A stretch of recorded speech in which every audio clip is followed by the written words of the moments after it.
ناظرین، دجال کا مکمل تعارف ہم اپنی پہلی ویڈیو میں تفصیل سے بتا چکے ہیں، جس کا لنک ڈسکرپشن میں موجود ہے۔ آج ہم ذکر کریں گے دجالی فتنے کے ظہور کی نشانیوں کا اور ان عورتوں کا جو دجال کے لشکر میں شامل ہوں گی۔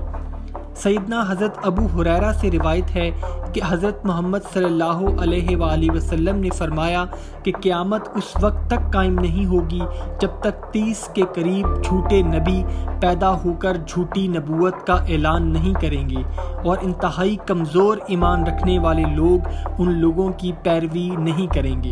تو آج اگر ہم دیکھیں تو ہمیں بہت سارے جھوٹے نبی نبوت کا اعلان کرتے دکھائی دیتے ہیں، جس میں سے ایک قادیانی مذہب بھی ہے۔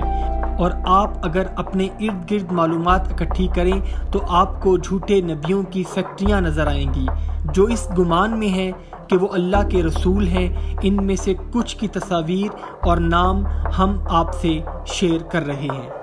سیدنا معاذ بن جبل رضی اللہ تعالیٰ عنہ سے روایت ہے کہ حضرت محمد صلی اللہ علیہ وآلہ وسلم نے فرمایا کہ بیت المقدس کی آباد کاری یثرب یعنی مدینہ کی خرابی ہے۔ یثرب کی تباہی جنگ عظیم جس کو غزوہ ہند کہا جاتا ہے اس کا ظہور ہے، اور غزوہ ہند جنگ عظیم کا ظہور قسطنطنیہ کی فتح ہے، اور قسطنطنیہ کی فتح دجال کا ظہور ہے۔ قسطنطنیہ موجودہ استنبول ہے، جو ترکی کا شہر ہے، جو اسلامی خلافت سلطنت عثمانیہ کا منبع بھی رہا ہے۔ دوستو، اگر ہم آج کی دنیا کے حالات کا بغور جائزہ لیں تو ہمیں نبی پاک حضرت محمد صلی اللہ علیہ وآلہ وسلم کی بیان کردہ احادیث کے ہو بہو محرکات نظر آتے ہیں۔ جیسے 1948 میں جب برطانیہ نے فلسطین میں یہودیوں کو آنے کی اجازت دی، اور تب سے لے کر آج تک یہودیوں نے اسرائیل کی آباد کاری شروع کر رکھی ہے اور 90% فلسطین پر قبضہ کر لیا ہے۔ اور ساتھ ہی ساتھ اگر ہم مسلمانوں کے سب سے مقدس ملک سعودی عرب کو دیکھیں تو وہاں مدینہ سمیت پورے سعودیہ میں مغربی کلچر اور لبرلزم کو فروغ دیا جا رہا ہے۔ سعودی عربیہ میں سنیما ہال اوپن کر دیے گئے ہیں، عورتوں کو ننگے سر پھرنے اور آنے جانے کی اجازت مل چکی ہے، اور جب مدینہ میں خرابی آ جائے گی تو قسطنطنیہ کو فتح حاصل ہوگی اور پھر دجال کا ظہور ہو جائے گا۔ دجال کے ظہور کے لیے راہ ہموار کرنے والے یہودی ہوں گے، اور لوگ جوگ در جوگ دجالی لشکر میں شامل ہوتے جائیں گے۔ نبی پاک حضرت محمد صلی اللہ علیہ وآلہ وسلم نے فرمایا کہ سب سے آخر میں جو لشکر دجال کی فوج میں شامل ہوگا وہ عورتوں کا لشکر ہوگا، اور ان گمراہ عورتوں کے لشکر کی بنیاد ڈل چکی ہے، اور یہ عورتوں کو گمراہ کرنے کا یہ دجالی فتنہ دن بدن عروج پر جاتا دکھائی دے رہا ہے۔ حدیث مبارکہ میں آپ نے فرمایا کہ اس وقت عورتوں کی آزادی کی تحریکیں زور پکڑ جائیں گی، اور عورتیں لباس پہن کر بھی برہنہ ہوں گی اور ناچنے کی آزادی مانگیں گی۔ ایسی عورتوں کے لیے جنت کی خوشبو بھی حرام کر دی جائے گی۔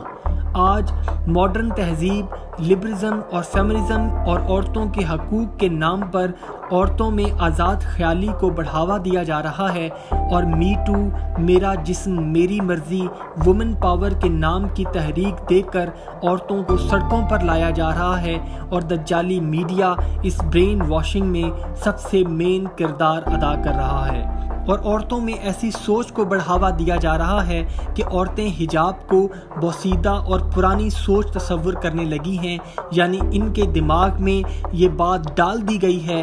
کہ مذہب اور حجاب ان کی ترقی اور پاور میں سب سے بڑی رکاوٹ ہے، اور اس فتنے اور سوچ کی حامی عورتیں جوگ در جوگ دجالی سوچ کو اپنا کر اس کے لشکر میں شامل ہوں گی، اور دجال ان کی آزادی کے نام پر ان کے ایمان کو تالے لگا دے گا۔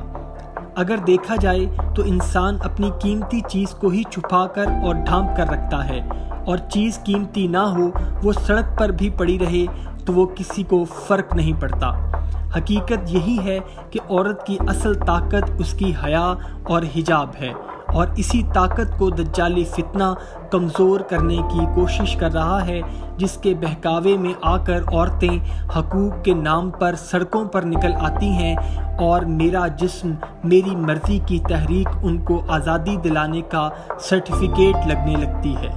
حقیقت میں اسلام ہی نے عورت کو حجاب دے کر اس کو حقیقی عزت کا مقام دیا۔ اسلام میں عورت کی حکمرانی کو جائز قرار نہیں دیا گیا۔ اس کا مطلب یہ ہرگز نہیں کہ اسلام میں عورت کے حقوق کم کر کے اس پر جبر کر دیا گیا ہے۔ حقیقت میں اسلام نے مرد اور عورت کی ذمہ داریوں کو الگ الگ قرار دیا ہے۔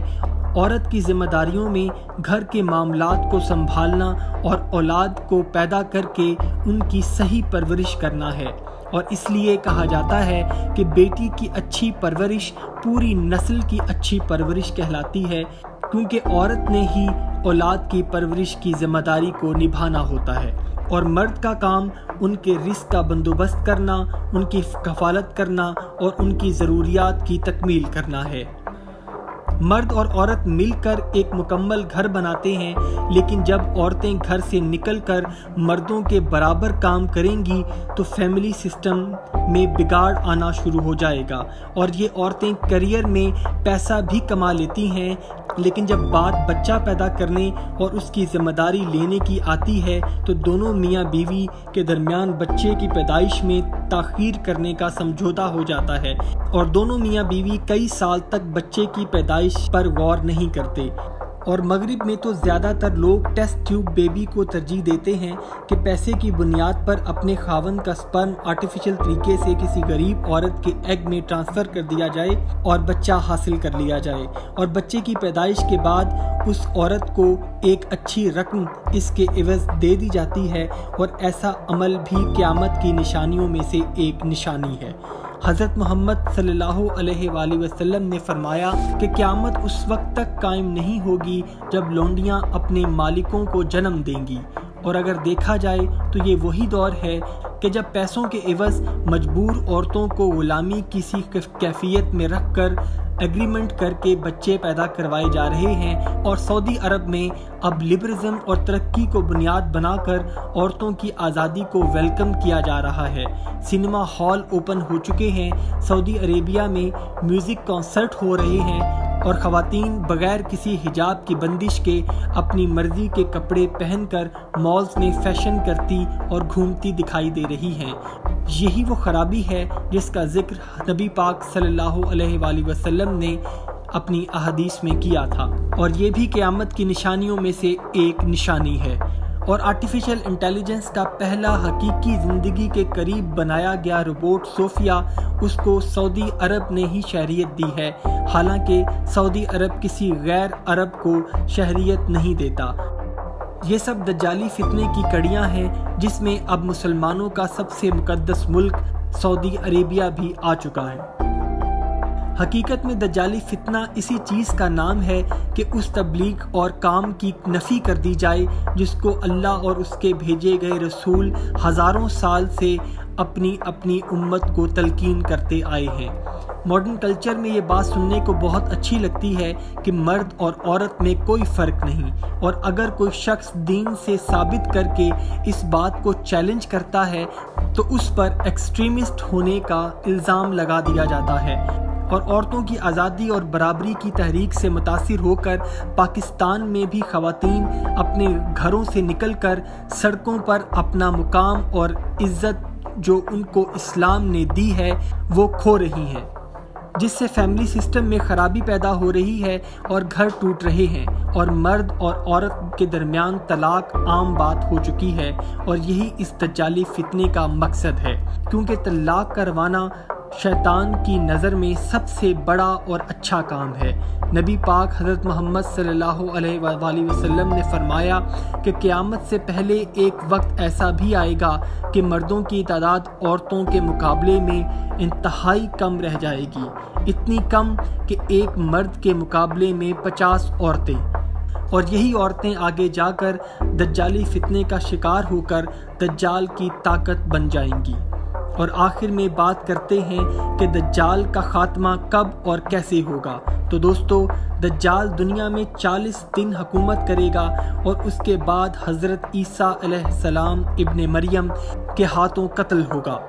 مسلمان حضرت عیسیٰ علیہ السلام کو مسیح موعود مانتے ہیں، جو ایک دن صبح کے وقت فجر کی نماز کے بعد جامعہ اموی کی چھت پر فرشتوں کے ہمراہ نازل ہوں گے، جب دجال حضرت عیسیٰ ابن مریم کو دیکھے گا تو جان لے گا کہ اب میری موت آ چکی۔